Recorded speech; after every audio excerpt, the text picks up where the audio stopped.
Niate pancen sing diangka iki hukum. Oh ya syukur. Yo nek lulus pengine dadi apa? Wasit.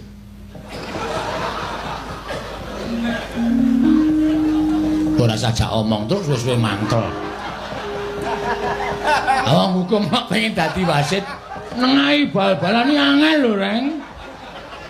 Saya saiki nek bal-balan kelas rendah, kuwi kerep gelut. Nek ora ana wasit ki nek kurang adil marai geger.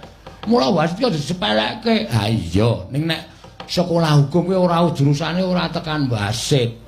Aku tekan wasit, kuwi ora hukum to. Lah iya, hukum garis, hakim garis. Heeh. Nek ora kaya ngono kuwi kok. Oh, ora pas. Kuwi ahli apa utawa metafisika. Ngene, ora. Arep nganggo tangane dhek ora iso. Metafisika. Metafisika kok metal fisika. Canek goblok ora. Lestari TV Kabudayan, nguri-nguri kabudayan daerah.